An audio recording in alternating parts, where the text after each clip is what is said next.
Hello, visionary tribe of Entheo Nation. This is Lorna Liana here, and it is that time of year where everyone's getting ready to head out to one of the biggest visionary events of the world, the otherwise known as Burning Man, which is the fourth largest city in Nevada, for 1 week.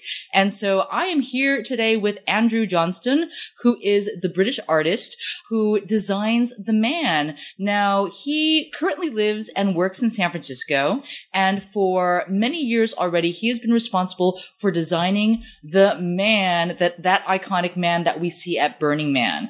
And so since 2005, he apprenticed under Rod Garrett, the architect at Burning Man. And when Rod passed away in 2011, Andrew was honored with the title Design Steward of the Man and has served to carry on with the design of the Burning Man man base. This year, the theme of Burning Man is Da Vinci's workshop, and bold design employing gears and human power has been devised to rotate the man in a style that would make Da Vinci proud. So thank you so much for joining us today, Andrew. You're so welcome. So I can't help but ask, because, you know, this is such an incredible job to have. How on earth did you end up doing this work? I was just lucky. I started working with Rod. I used to do a thing called Virtual Playa, which was this 3D virtual reality Burning Man, and you could switch it from day to night or go different years, and you could drive around on a couch or fly through in a helicopter. And I was actually back home in Scotland, and I got a call from Rod, and he said, I'm Rod Garrett. I said, I know who you are, Mr. Garrett. I was one of the. He says, I've been watching what you're doing. He says, I'm designing next year's man base, and it's rather complicated, and I could use a little help with visualization. If I send you some plans quietly, do you think you could pop the Z? X and Y are the two axes, and then there's the Z. Can you make it stand up? So I took his plans and I converted it into a 3D model and sent some screenshots. And then he got back. He said, that's great. Can we put a set of stairs over here? And can we move this buttress? And sure, that's great. Can we make this a little taller and put a railing? And I told my dad, I said, this guy is a luminary, but every time he makes a change, it's in the evening. He says, well, it sounds like he's doing the design right now. I was like, oh, my word. So what I did is I kind of became Rod's sketchbook. And, we talked every day. If we went 2 days without talking, it felt strange. And he was grandfather to my kids, and we called him Dad. My wife and I called him Dad. And I'm proud to sit in his old office chair that his widow gave me when he passed away. I loved Rod. He was my Obi-Wan. That is amazing. So let me just kind of dial this back here. So this was not a Craigslist job posting. No. I'm sure they would have gotten, if they'd posted that job, it would have crashed the servers, right? So, okay, so you already had this project that you were working on, which sounds like to me it was like a software project, an animation project. Yeah. And people had heard about it. And so then, Rod Garrett had heard about it through the community. Yeah, I think he'd seen it somewhere. That is fantastic. Yeah, so you were just doing your thing and following your passion, and then more and more people heard about it, and then all of a sudden one day, this person calls you up, and then you start, just engaging with him, helping him out in real time on the design that he was working on at that moment. You became invaluable to him, and then this turned into a wonderful apprenticeship, and then when he passed, he handed you the torch. Yeah. And when I was doing Virtual Playa, I was always a year behind. I was always retro modeling the previous year's man. I'd go out and measure it and photograph it and try and image it and then build it as a 3D model. And then all of a sudden, with Rod, we were working on next year's man, and it became far more relevant, and Virtual Playa just kind of stopped happening. I just had better things to do at that point, So did you actually have another job and you're doing the Virtual Playa as a side project, and then all of a sudden this transitioned to a full-time gig at burningman.org? Is that how that happened? If you ask my wife, she'd tell you I've never had a real job. So what was your job before? So I'm an artist. I'm a painter. I'm a pretty well-known muralist. I do large photoreal trompe l'oeil murals, restaurants, casinos, cities. So I was already working in kind of my like a 3D space in my head. And then in the late 90s, when I started discovering computers, I had friends who were at Pixar when we were working on Sims, and they encouraged me to get involved with computer 3D because they knew it's how my head worked. And I kind of stepped into that. Of course, I still make my living as a painter, but I do a lot of work on computers now. Okay, so in this work that you've been doing for Burning Man, how many times have you been to Burning Man, and how many men have you designed? So this will be my 19th burn this year, which is ridiculous. How long has Burning Man been in existence? So it started on Baker Beach in 1986 with a handful of guys, Larry Harvey and John Law and a few other guys, Jerry James. And they made a small 8-foot man, took him out to Baker Beach at the solstice. And look, that was fabulous. Let's do it again next year. Slightly bigger man, a few more people. And by 1990, it had grown to a large man and a couple of thousand people. And the police showed up and said, like, who's in charge? The deal was, well, you can have your party, but you can't go burning stuff. So a bunch of guys who were cacophonists. Do you know what the Cacophony Society is? Cacophony Society. Yeah, this Cacophony Society came out of a thing called the Suicide Club. You may already be a member, was a catchphrase. And they were avant-garde artists, Dadaists, and they used to do these zone trips. And one of them was out to Blackrock. And one of the guys said, we know this place where you could burn this thing. You could set an atom bomb off and it'd be okay. And so they took the man out to Blackrock for Labor Day, which was the next available day. And it's been in Blackrock ever since. You know, we've made the desert our home now. So how many man burns have there been? So we burn the man every year. So what are we, 1986? We're coming up to 30 years. 30 years God. Now. Yeah. And I got involved with Rod in 2005, I think. And so it was Rod's man from that point on. And then when he passed away in 2011, he died in August. So we were essentially on our way to Playa when he passed away. And that man was already designed. The Rites of Passage man was that was the theme that year. And we had kind of the working sketch for the next one, which was the Fertility 2.0 in 2012. And after that, I both feed in. So since 2012, I've been actively designing the man. So how many men have you designed? Well, 2012, 13, 14, 15. See, this is my 5th. I've never counted them up yet. This is my 5th one. Okay, wow, great, excellent. Okay, so... They haven't fired me yet, so that's a cool thing. Okay, so how do you figure out what the man and the man base is going to look like each year? So there's a procedure. The founder of Burning Man, Larry Harvey, he comes up with a theme. Every year there's a theme around which the event is based. This year it's Da Vinci's workshop. And what he does is he pitches me the theme. He says, hey, this is where we're going with this. Can you start thinking about a man base? And what I have to do is I have to get that theme and I have to make it gel so that it's the centerpiece of the event and it kind of sets the stage and the spirit for the event. Sort of, it gives it its direction. So that's what we're doing.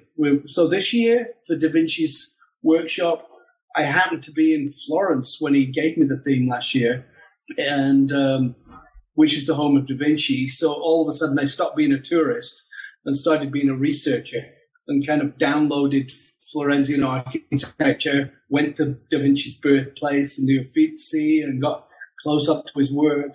And, if Burning Man explains itself as being a bunch of artists, inventors, creators, if we have a messiah, it must be Da Vinci. I think we're all disciples of Da Vinci.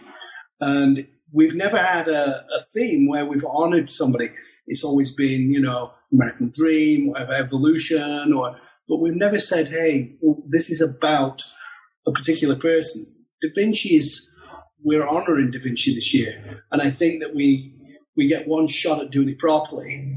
And I really think that if Da Vinci were around, he'd certainly be a burner. He'd have a camp out in the playa. He sure would. Well, look how he dresses. He dresses like a burner. Salvador Dali would be out on the playa. It's like the perfect place for him. Oh, my goodness. Ray would so be there. But, I like to think that in a few weeks when we got this thing built, if Da Vinci were to step onto the playa, he would feel very honored and feel very proud of what we've done. So, yeah. So it's Well, so the thing that I'm always amazed by at Burning Man is all the effort that goes into creating just spectacular works of, gigantic works of art, only to burn it down at the end of the event. And so, given the immense size of the man, how do you guys go about making sure that you can torch the man and it doesn't end up killing a few thousand people that are dancing around in a frenzy, or, like a few hundred fire dancers and, all the people that gathered around, in one flaming column? We got 70,000 people standing around this giant fire. And this is a solemn responsibility. And what seems like chaos is kept on the side of reason by good planning and fabulous engineering. I'm an artist, and my job is the aesthetic. How is it going to look? How is the experience going to feel when you're inside the structure and interacting with it? I take that idea and I work with engineers and builders, and they make sure that structure is going to serve its purpose, not only aesthetically, but also structurally.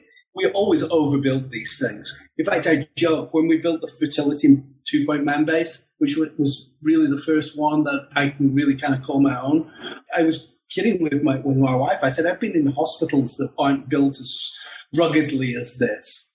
It was extremely well built. When we get ready for burning, we have the last meeting that we have in San Francisco before we leave for the day. It's called the Council of Destruction.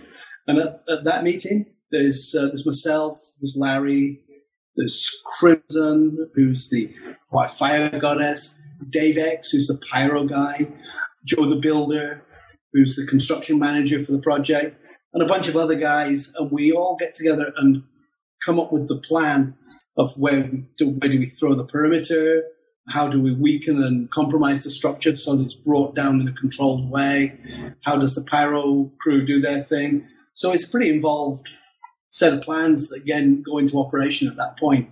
Also, we are guests of the Bureau of Land Management. This is federal land. And we are very respectful of the playa. We are the largest leave no trace event in the world. And that means that when we leave, you can't find a pistachio shell or a sequin when we're gone. And that also applies to the man. When we close off the man on the night prior to burn night, Friday night, we take out all the stuff that we don't want to burn that will make acrid and poisonous smoke. We take all the electrical equipment out and wiring and things like that. And also we spread around DG, which is disintegrated granite. And what it is, it absorbs the heat from the Great Fire and also protects the desert from having a burn scar. If it were left unprotected, it would slightly vitrify the playa and would leave a burn scar. So we protect not only the people, but also the environment when we're considering the burn. That is so interesting. And I think most people don't even know that. And it makes complete sense because the playa is white. And all that stuff is burning, obviously would leave a gigantic, big, huge black mark if you, I guess, didn't do something about it. So let's get an understanding of the magnitude of the structure that's burning. So how tall is the man in feet from the base to the very tip? And then how many stories does that translate into? And how much material are you, how much does this whole thing weigh? So the traditional man, the one that is typical, is 40 feet from his feet to the top of his head. A couple of years ago, we did a giant man. We'd always promised ourselves that we were going to build a giant man. And so we did a colossal man that was 105 feet tall. The head was 17 feet. The whole structure weighed somewhere around 70,000 pounds. This year he's going to be 40 feet, actually 43 with the wheel. He's going to be, if you can picture in your mind a Vitruvian man on a wheel, the wheel will rotate vertically like a Ferris wheel, and that will be human-powered. We've got somewhere around 9,000 pounds of mechanized gears and about 12,000 pounds of man and wheel. So we're approaching 20,000 pounds of man and mechanism that is about 50 feet off the ground. The base itself is 60 feet across. It's 24 feet high. It's an octagonal structure with a central oculus. An oculus, if you think of the Pantheon, that's got an oculus. It's an eye. It's an open space in the middle so that you can look up and when you're inside the man, you can look up and you can see what's going on. There's a vertical shaft will sink through the oculus, and at the bottom of the shaft will be a capstan wheel. That is a wheel, the wheel of pain, if you've ever seen Conan the Barbarian. It's where everybody kind of leans and pushes, and that will actually, the human power will turn the man. We've got about a 11-to-1 a mechanical advantage with the gear system. And the gear system is a very Da Vinci set of gears using things like lantern gears and planetary gears, sun and planet gears. It's very, very cool looking. I can't wait for this thing to home. I haven't seen it yet. I've seen it in computer 3D.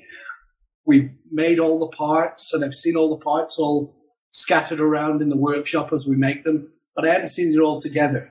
This will be, it's a prototype of one. Wow. Okay. So you've got this incredible structure. So much energy goes into building it, making it like a completely amazing, memorable. And so then this is the night of the burn. And I remember, many years ago, my friend and I, we found ourselves in like literally the front row. It was before Burning Man was like tremendously huge, but I think it was still several tens of thousands of people. And then we were in like the first, 2 rows of the man burn ring. And we literally sat there in like 2 hours of a dust storm. And then we watched the whole ceremony of burning of the man, the whole man burning ceremony, where there were just hundreds of fire dancers, like, going around the man. And that was just incredible. It was like so primordial. And then all the art cars came out, and then they started to like, shoot out their like gigantic propane, like fire, just like huge, like jets of fire, and they all circled around the man, and then they torched it. And that was like years ago. So is it the same? Like, or do you guys change it up, or, is it pretty much the same formula, same structure? Yeah, well, ultimately the man's going to burn. But other than that, things change wildly. The man base is always different. And this year's a little different in that usually the overture right before the man burns is his arms will raise. All week he's had his arms by his side. And right before we burn him, a signal's given and his arms come up. And he assumes that pose of urgency. He looks alive at that moment. This year we can't do that because he's on a wheel. His arms are already outstretched. So we're doing other stuff. I can't tell you what we're doing. We're going to do other stuff this year. So it's going to be a little different this year. And people always ask me, you work for, typically it's probably about 18 months.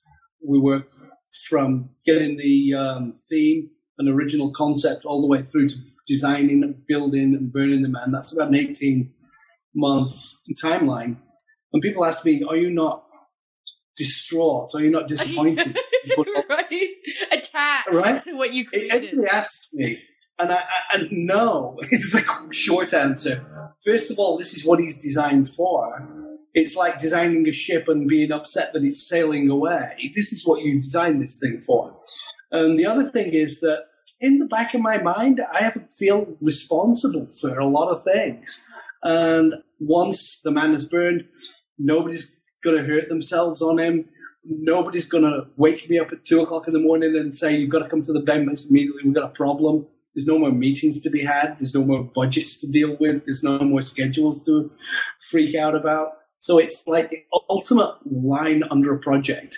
I wake up on the Sunday morning and all my problems that I've been wrestling with are now a pile of smoking ash. It's such a relief. I gotta tell you, I'm the happiest guy in the world on Sunday morning. Wow. Okay. So before Sunday morning happens, okay, there's like, the big ceremony and the man goes up in flames and all of a sudden there's like this gigantic bonfire and like all this molten whatever it is, like metal, like wood, I don't know what it is. And what's crazy is, and so I'd love to ask your thoughts on what is going on. Okay, so first of all, there's the whole, like all the stuff that's burning. Is that hazardous and should we wear gas masks? Well, there's nothing. Like I say, the night before we burn the man, we do a thing called the strike. And all the stuff like the electrical equipment and things like that are all stripped out of the man. So he's fairly inert. There's a few electrical components because we keep the neon lit. So there's a few transformers in there and also the neon. But we even go to great lengths not to use plywood because we don't want the glue to burn. So it's usually dimensional lumber that we're using. And what I do is, night of the burn, I always kind of throw up a handful of dust and see which way the wind's burning and make sure I'm upwind. You don't want to be downwind of that because that's where all the muck and the sparks are going to go. So, just be smart. It's a good idea. Yeah. A lot of people like to party on burn night. Well, every night for that matter, but especially on burn night. And just make sure you've got enough water, you're hydrated, you've got somebody watching your back if you are a little kind of sideways. It's a good place to go crazy, but you got to be self-aware. And I think that's the best advice I can give somebody is just be aware of your surroundings and look after yourself and watch your friends. Yeah, Burning Man is definitely a hazardous party environment and, you could get seriously hurt or die there. So, I'm glad to know that you guys are, making sure that, the man is not contributing to any casualties. But what would your advice be to, people to make sure they don't get killed or run over by an art car? I mean, I'm sure there aren't that many deaths per se, but, what are some, good common sense things from a veteran's point of view? Yeah, again, if you're inebriated in any way, make sure you do that in a place that's safe. Don't be walking around the playa in the middle of the night with no lights on. And that's another good thing. Make sure you got plenty of water. If you need meds, make sure you got your meds with you. And also make sure you're lit. There's nothing worse than, some of these art cars, your vision is pretty impaired. Because it's got art car stuff all over it. And, if there's a guy in the middle of the night walking, all dressed in black with no lights, it's pretty tough to see, and there's a very strict speed limit. But you got to be, you got to give people a chance. So, yeah, be aware of your surroundings and be with a group. That's always a good idea, being with a group, I think. Yeah, the personal blinky light thing is really important. I didn't realize how important that was because I don't like the glow sticks because I think they're just they just end up, they're not environmentally friendly and all that. But then I realized, oh my God, if I don't have something that's lighting me up, nobody's going to see me and I might get hit by an art car. So yeah, it's a big deal. You need to have something that's shining a light on you or flashing or, Yeah. And I think it also the daytime also has its hazards as well. But there it's the sun. And people underestimate the power of the sun constantly. And I know this because we have guys who are working on our crews who overwork themselves and are so hyper-focused on their task that they forget about their own needs. And we have a few every year that we have to send to Rampart to get, because they're dehydrated. And you got to piss clear. You got to be drinking enough water that you're hydrated properly. It's easy to forget when you're having a good time. And it's also easy. Also, alcohol is a diuretic. It drains you. And I'm not a big fan of drinking on the playa. It's never been my buzz. I'll have a glass of wine or a beer or something like that. But I think getting drunk on the playa is a bad idea. Yeah, totally. I completely agree. You have to drink maybe like twice as much, water that you would normally, need to drink or even imagine carrying. So there's definitely other, other mind expanding libations that are way better for an environment like Burning Man. Absolutely. And my drug of choice on the playa is adrenaline and excitement. I could drive the school bus out there. I'm kind of a sober guy out there. Maybe because I feel like I have a responsibility to be sober. And I can't have somebody knock on my trailer and I go, I'll deal with that in 6 hours or so. I got to be on my game. And also being a dad.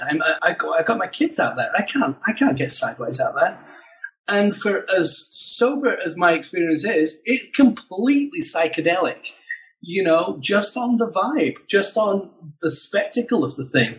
If you can't go to Burning Man and just be in your own mind trip, where are you going to be able to do that? You're sitting there and a 40-foot high mechanical, octopus goes past and you go, how can you not react? One of the most hilarious things I saw was like a giant gumball dispensing machine that was like, that had like a slide on the inside and like people that were naked that had been spray painted red and like blue and green sliding through the slide on this moving gigantic gumball machine. Like gumballs.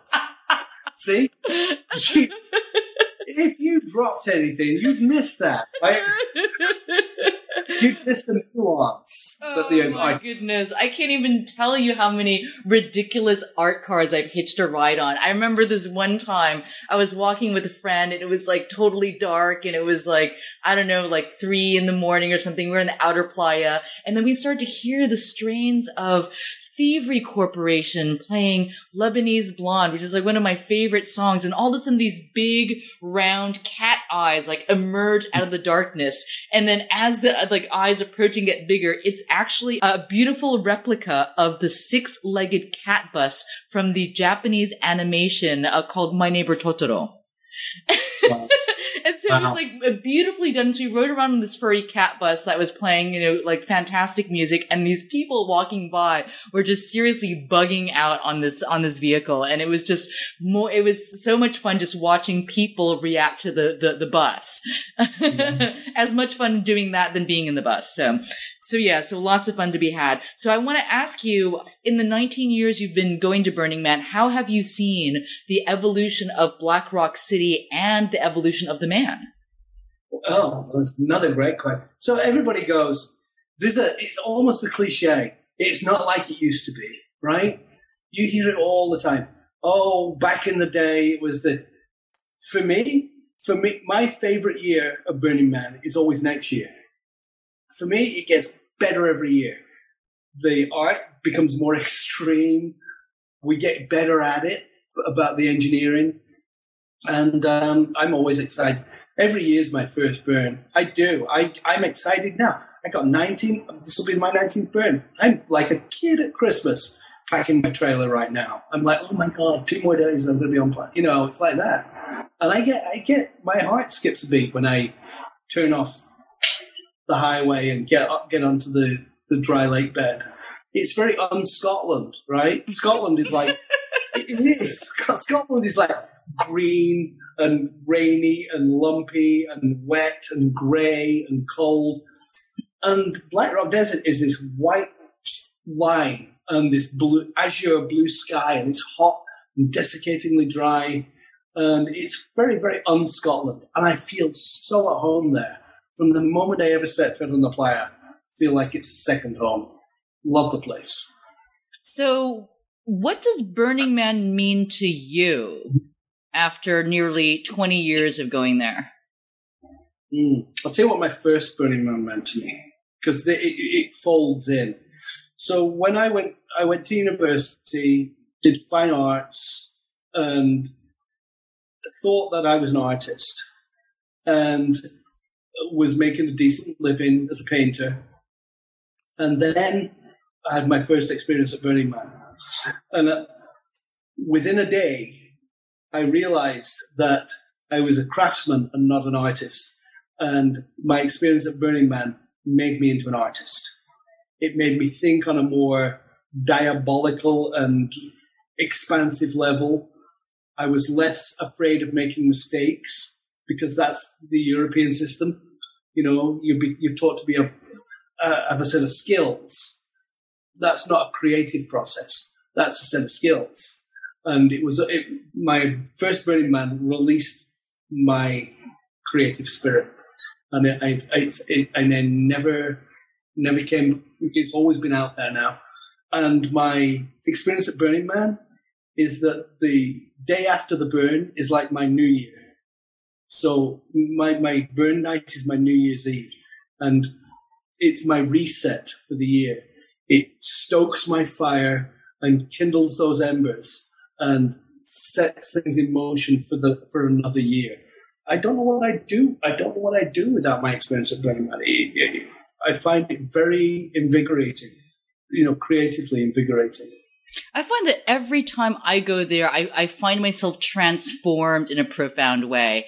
And sometimes, it's hard to know where it's really coming from. I mean, I like to gravitate towards the transformational camps. Like my home on the playa is Camp Mystic, and it's all these transformational coaches. And we have, workshops and speakers and really great music and stuff like that. And there are these other really epic transformational camps like Red Lightning. And then there's the TEDx on the playa.